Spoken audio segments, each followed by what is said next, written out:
Hey everybody, this is Dr. Joe Borio, this week's Health Kick, and happy Father's Day to all the dads out there. Certainly happy Dad's Day to all the to-be dads out there, all the fathers that are expecting or planning on having children someday, great-grandfathers, grandfathers, and so forth. This goes out to you. I thought today, rather than talk about a specific health topic, I thought I'd talk about the health within our heart, our mind, and our soul, and something to share with you. It's an email that actually my brother-in-law has been sending me for many years, and I keep it on my desktop on my computer, and I read it over many times throughout the year. And I thought we would all benefit from listening to it today. So I wanted to share that with you, along with some of my own experiences as being a dad. It's a top 10 list. It's certainly kind of like a David Letterman top 10. So I'm going to read through it, and I wrote it down just so I certainly wouldn't forget any specific topics. Number one is going to be pack the car more often. Some of the best memories I have, I'm almost 50 now, so when I think back, some of these great memories I had with my parents. We used to go to Disney World. We went down to the campgrounds. A few times we went to Virginia, we went to the Adirondacks.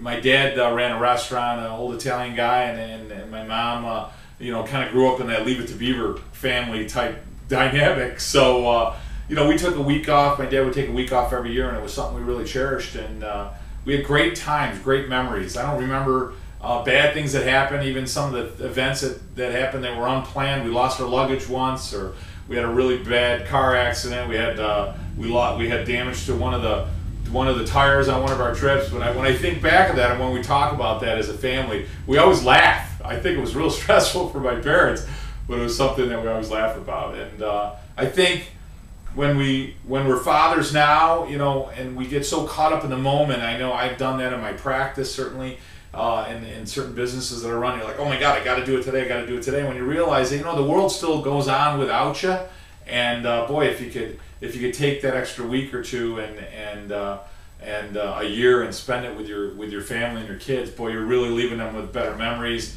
a greater bond, something to look back on, experiences that you can cherish with your children forever. So pack the car less often was number one. Two, spin things less. And listen, sometimes, my two boys, I have a 13-year-old and an 8-year-old, and they come home and, they tell you a story or they tell you something. And certainly I know with my dad growing up as a kid, I would do the same thing.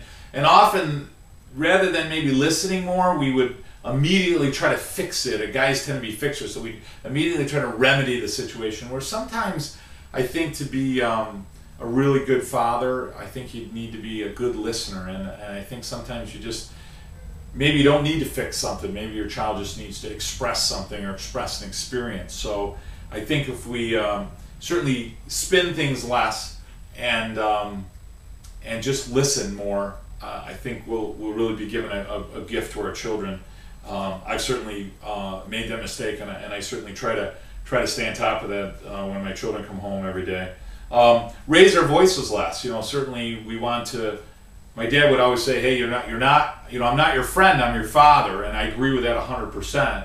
And I think extending that, I think being a good dad doesn't mean to dominate them, doesn't mean to control them, but it means, again, going back to that listening and to maybe ask them questions so that they can come up with their better answers of their own morality or ethics. I think most of our morality or ethics are already inborn, they're innate in us. We already know what right or wrong is for the most part. So I think if you can kind of lead them with questions as to why they did what they did and ask them, do they understand why it's wrong, rather than immediately, knock it off. I think you're teaching your children to reason and to use logic and not to use emotion or anger or frustration to handle the problems in their life. So raise your voice less.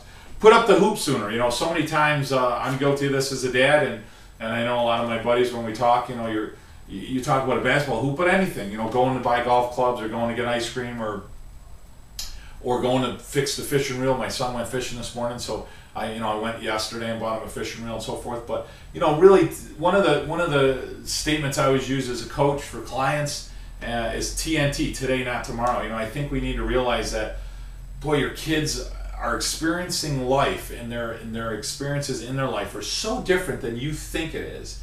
And if you were to do that sooner, you know, it changes their life. It's a place. I have a basketball hoop here, so you know, it's just I see the kids over there play basketball. I put some baseball bases in the backyard, you know, nailed them into the ground, and just something simple or stupid, but boy, the hours of enjoyment they have just doing those things, and if you can go out there and hit the ball around with them and enjoy with them, those are the things they'll remember. They're not going to remember the new bicycle necessarily, but they'll remember the time you spent with them certainly a lot more.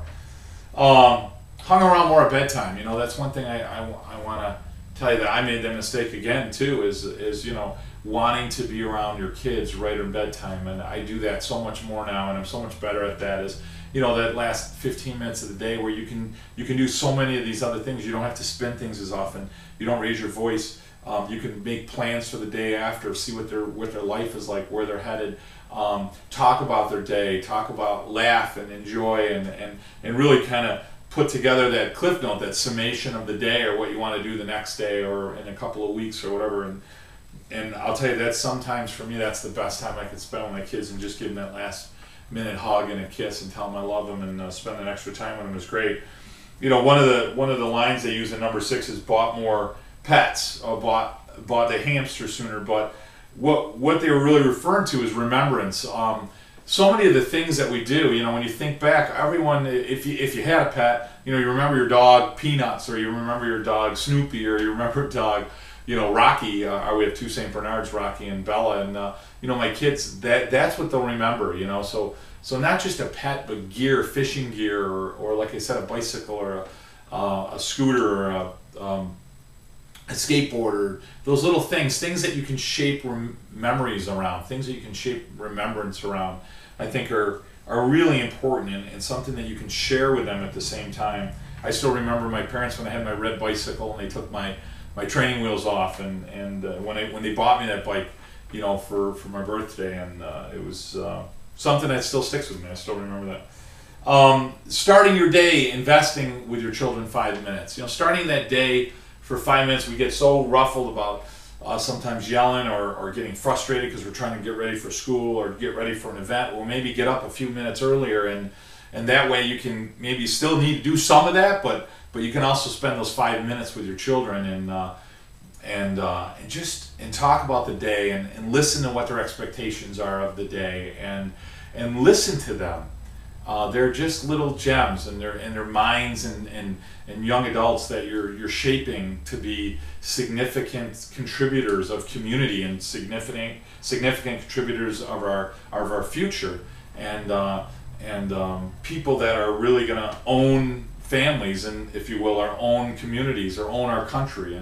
And by spending those little 5 minutes, it's an investment. It's like putting a little bit in a stock fund every day. I think you grow from it. I mean, some of these things we talk about giving for our children, but sometimes you can be a little selfish, because by doing those extra few minutes every day with your kids, you can almost get selfish, but it actually makes your day better. You feel better, and your day's better when you go to work and spend time with other people, and you can certainly appreciate other children more. So be patient with fantasy. You know, so often our kids will talk about being astronauts or firemen, or catching a huge fish, going fishing, which Vito was talking about last night before I went out, or about a bicycle, or going, oh my gosh, we went to Universal Studios this year, and my God, every night for 15 minutes, we would go on the internet, we go on our iPads, and we would look at Universal Studios and talk about the rides, and talk about the fun things they wanted to do. But they would have these fantasies about what they want to be when they grow up, or what they wanted to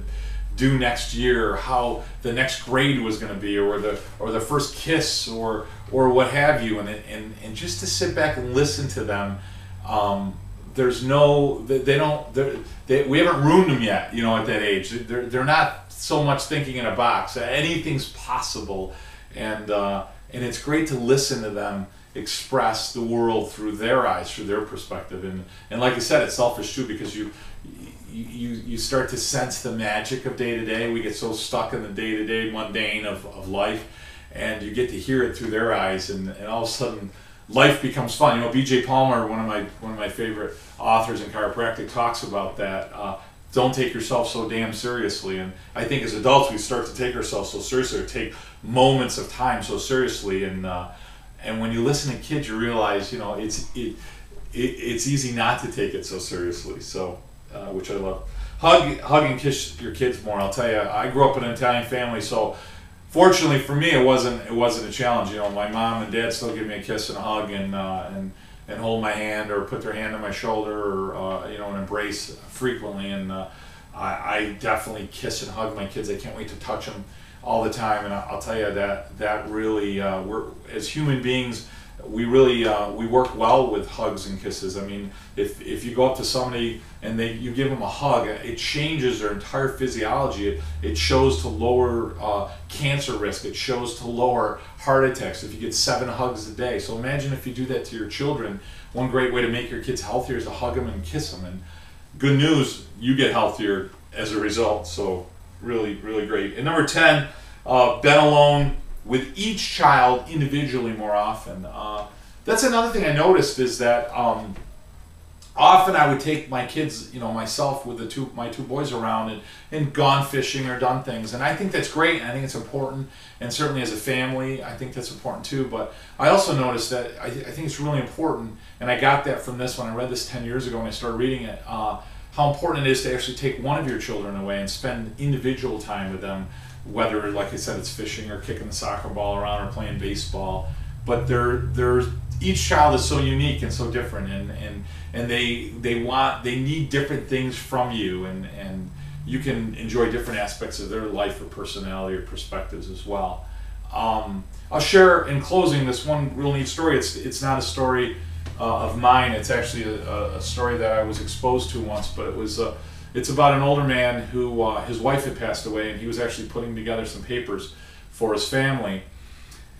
And he noticed his wife had kept everything all the time. She kept all these documents. So he went upstairs to look for some documents that his wife had in the attic. And he found some journals. And actually, he forgot all about what he was looking for, and he noticed some of his business journals. So he grabbed this box and he brought it downstairs, and he started to reflect back. He's now in his 80s. He started reflecting back on the time he was a father, and he was 30-something, 40, early 40s. And he started to look back at some of his business journals. He was a very successful businessman, and looking at his day-to-day. And he also noticed in his box his son had some journals. And he thought it would be neat to kind of go back and kind of reference the two journals at the same time. So he read one of his journals, and he took his son fishing one day, and he was a very busy businessman. And he read his entry into the journal. And what he wrote was that it was a very simple, and matter to the fact, point to fact, he wrote that it was a lousy day. The weather was terrible. They were late. They went fishing. They never caught a fish. He didn't get any work done. It was an entire waste of day. And then he read his son's journal on the same day. And his son wrote, went fishing with my dad. It was the best day ever. And I think we forget how important our job is, and what an influence that we have in our children's lives, and how important it is to be there for them. Because it isn't a dress rehearsal. You got one shot at being a father or a mother or anything. So I attribute, my dad's still with me, thank God. I'm going to see him later today, but this, you know, I want to attribute this to my dad, because truly the greatest influence in my life. And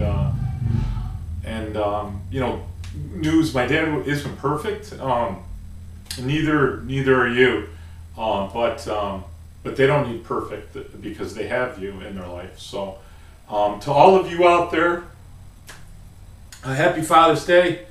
Enjoy your day with your children, enjoy your day with your family, if you're an uncle or a cousin or whatever, and have a great Father's Day. Enjoy it, spend time with your family, because you never know how long they're going to be around. Have a great week serving, for those chiropractors out there that are listening, and to those patients and practice members and so forth.